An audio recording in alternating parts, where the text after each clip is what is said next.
Quaid Azam secular تھے۔ قائد اعظم نے ایک فکرہ بولا ہے، وہ 101 مرتبہ بولا ہے پاکستان بننے سے پہلے۔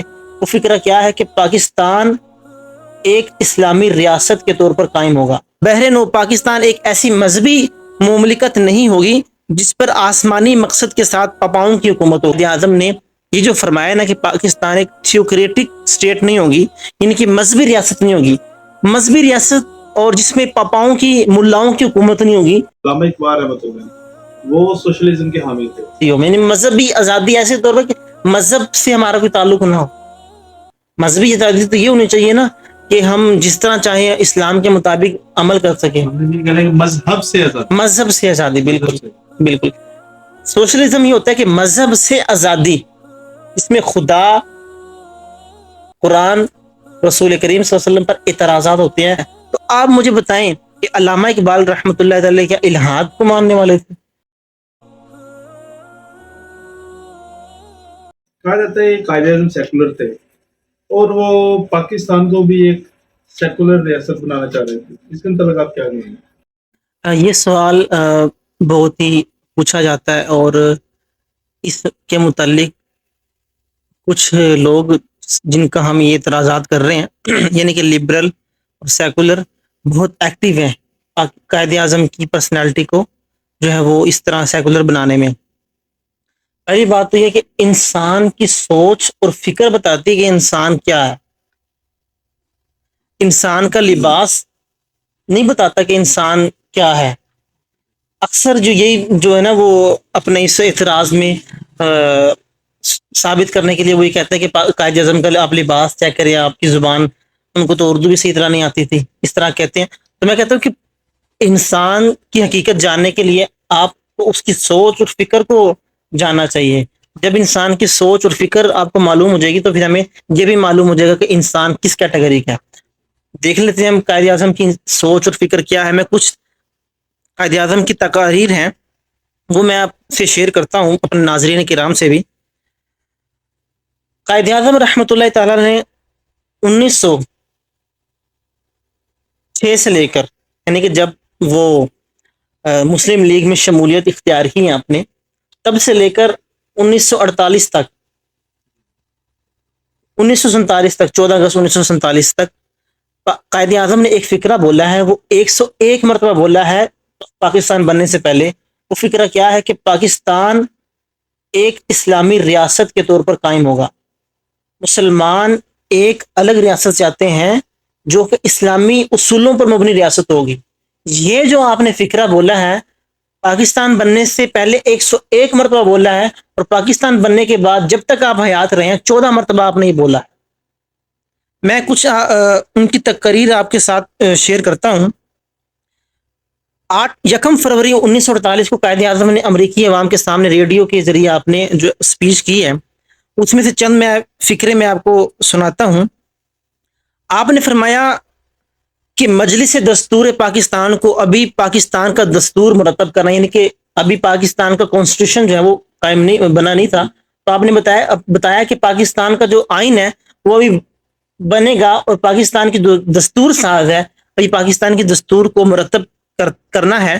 مجھے اس بات کا تو علم نہیں کہ دستور کی حتمی شکل کیا ہوگی، لیکن مجھے اس امر کا یقین ہے کہ یہ جمہوری نوعیت کا ہوگا جس میں اسلام کے لازمی اصول شامل ہوں گے، جس میں اسلام کے لازمی اصول شامل ہوں گے۔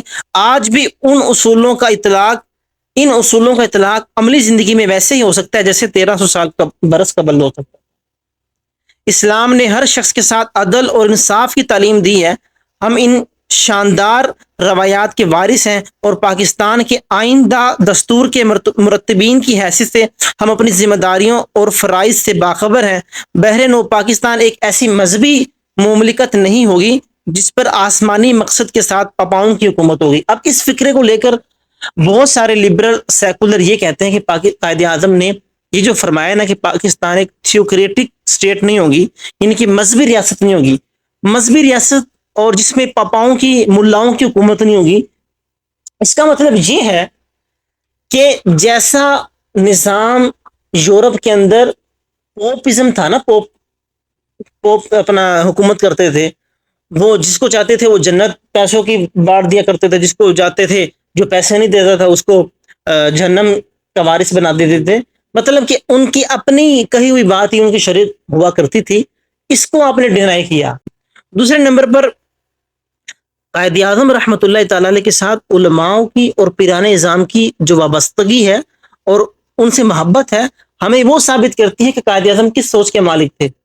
پیر سید جماعت علی شاہ صاحب جن کے لاکھوں مریدین تھے اس وقت بر صغیر پاک و ہند میں, ان سے تو بڑی آپ کی محبت تھی قائد اعظم. آپ مصلی شریف اور تسبیح شریف اور قرآن شریف ایک مرتبہ آپ نے قائد اعظم رحمۃ اللہ تعالی کو گفٹ کیا, تو آپ نے اس کے جواب میں لکھا کہ میں سمجھ گیا ہوں کہ آپ نے یہ مجھے تحفہ بھیجا ہے. کیوں بھیجا ہے؟ آپ نے مصلی مجھے اس لیے بھیجا ہے کہ میں نماز پڑھتا رہوں. تسبیح اس لیے بھیجی ہے کہ میں درود حضور علیہ السلام کی ذات پر درود پڑھتا رہوں. قرآن پاک اس لیے بھیجا ہے کہ میں قرآن پاک کو پڑھوں سمجھوں اور پاکستان کے آئین کو بھی قرآن پاک سے ہی مطلب کہ وہ مرتب کروں. تو قائد اعظم رحمۃ اللہ تعالی اگر سیکولر ہوتے تو ملاؤں اور پیروں علماء کرام اور پیران نظام سے اتنی وابستگی نہ ہوتی. آج تو ویسے ہی جو آج کے جو لبرل ہیں وہ مولوی حضرات سے بہت چڑ کھاتے ہیں. ٹھیک, اگر ایسا ہوتا تو قائد اعظم ان سے قربت حاصل نہ کرتے. دوسرے نمبر پر قائد اعظم, میں ایک بات اپنے ناظرین کرام کو بھی بتانا چاہ رہا ہوں, ایک فیکٹ ہے کہ قائد اعظم 1896 میں برطانیہ سے ہندوستان آئے ہیں وہ لا کی ڈگری مکمل کر کے. تو قائد اعظم رحمۃ اللہ تعالی علیہ نے برطانیہ سے ہندوستان آنے پر جس پہلی تقریب میں آپ نے شرکت کی ہے نا وہ عید میلاد النبی کی تقریب تھی, جس کو بمبئی میں اس کا انعقاد ہوا. اور مزے کی بات یہ کہ 14 اگست 1896 کو ہی یہ تقریب جو ہے وہ مرتب کی گئی, جس کی صدارت جو تھی وہ نواب محسن ملک کر رہے تھے, اور یہ وہ ہے کہ مسلم لیگ کی جماعت انہوں نے قائم کی تھی. اور قائد اعظم رحمۃ اللہ تعالی نے 1896 سے لے کے 1948 تک جب تک آپ زندہ رہے ہیں کسی سال بھی آپ نے عید میلاد النبی کی جو تقریب میں شرکت ہے اس کو مس نہیں کیا آپ نے. یعنی کہ آپ کی تو اسلام سے اتنی وابستگی تھی, حضور علیہ السلام سے اتنا محبت تھی. آپ سے پوچھا گیا, بلکہ آپ نے خود بتایا, آپ نے کہا کہ جب میں برطانیہ گیا اور میں لا کے لیے یونیورسٹی کے اندر میں نے ایڈمیشن لینا تھا تو بہت ساری یونیورسٹیاں جو میرے پیش نظر تھی, تو میں نے ایک یونیورسٹی کو جو چوز کیا ہے وہ اس وجہ سے کیا ہے کہ اس کے دروازے پر سب سے اوپر نام لکھا ہوا ہے تو وہ حضور علیہ السلام کا نام لکھا ہوا ہے, اور اس محبت میں نے اس یونیورسٹی کے اندر داخلہ لیا. اگر ایسی بات تھی تو آپ یہ ساری محبت اور قربت اسلام کے ساتھ ہی تو ہے. اگر کوئی بندہ ایسا ہوگا تو وہ کیسے سیکولر ہو سکتا ہے؟ علامہ اقبال رحمۃ اللہ وہ سوشلزم کے حامی تھے, آپ اس بارے میں کیا کہیں گے؟ سوشلزم ہوتا کیا ہے؟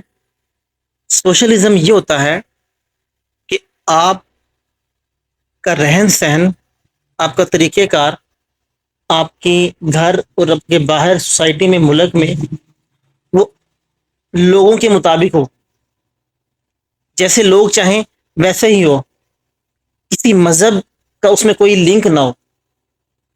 یعنی کہ مذہب سے جو مذہبی آزادی ہو, یعنی مذہبی آزادی ایسے طور پر کہ مذہب سے ہمارا کوئی تعلق نہ ہو. مذہبی آزادی تو یہ ہونی چاہیے نا کہ ہم جس طرح چاہیں اسلام کے مطابق عمل کر سکیں. مذہب سے آزادی, مذہب سے آزادی, بالکل بالکل. سوشلزم یہ ہوتا ہے کہ مذہب سے آزادی, اس میں خدا, قرآن, رسول کریم صلی اللہ علیہ وسلم پر اعتراضات ہوتے ہیں. اور میں یہ آپ کو بتا دوں کہ ہماری ان یونیورسٹیوں کے اندر سوشلزم کے نام پر الحاد جو ہے وہ پھیلایا جا رہا ہے. میں نے ایک ویڈیو دیکھی تھی پچھلے دنوں, تو اس میں ایک بھائی تھے, وہ ان کا شکار ہوئے تھے سوشلزم والوں کا. انہوں نے بتایا کہ کس طرح یہ قرآن پر, اللہ پر اعتراضات کرتے ہیں ماشاء اللہ. یعنی کہ سوشلزم کے نام پر وہ الحاد تقسیم کرتے ہیں. اگر آپ یہ کہیں نا کہ سوشلزم کے نام پر الحاد ہے, سوشلزم نام الحاد کا ہے, ٹھیک ہے, تو آپ مجھے بتائیں کہ علامہ اقبال رحمۃ اللہ علیہ کیا الحاد کو ماننے والے تھے؟ انہوں نے تو یہ لکھا ہے وہی تو ہے, کوئی تو ہے جو نظام ہستی چلا رہا ہے, وہی خدا ہے. انہوں نے تو فرمایا کہ محمد سے وفات تو نے تو ہم تیرے ہیں, کہ جہاں چیز ہے کیا لوح قلم تیرے ہیں. انہوں نے فرمایا کہ لوح بھی تو, قلم بھی تو, تیرا وجود الکتاب. اگر آپ یہ اعتراض کریں کہ علامہ اقبال سوشلزم والے تھے تو ان کی شاعری کو ختم کرنا پڑے گا میرے بھائی. ان کی آپ کے دو ان تین کی شعروں نے نا میرے سوال کا جواب دے جی دیا. میں صحیح، یہ حقیقت ہے نا. اگر آپ یہ کہتے کہ علامہ اقبال سوشلزم کو ماننے والے تھے تو ان کی شاعری کو آپ کہاں لے کر جائیں گے؟ بالکل. جنہوں نے، آپ نے فرمایا کہ دل با محبوب حجازی بستائیں زی جہت پہ یک دیگر پہ بستائیں. ٹھیک ہے، انہوں نے تو یہاں تک کہا کہ مدینہ، آپ نے پتا مدینہ شریف آپ کیوں نہیں گئے؟ آپ دعا کرتے تھے کہ آپ کی خواہش تھی یا آپ کی سوچ تھی، کہتے تھے کہ میں کل قیامت میں بھی حضور علیہ الصلوۃ والسلام کا جو ہے وہ سامنا نہیں کر سکوں. محبت کا عالم، عشق کا عالم یہ تھا. اگر ہم یہ باتیں دیکھیں تو پھر ہم کیسے مان سکتے کہ علامہ اقبال سوشلزم کے حامی تھے؟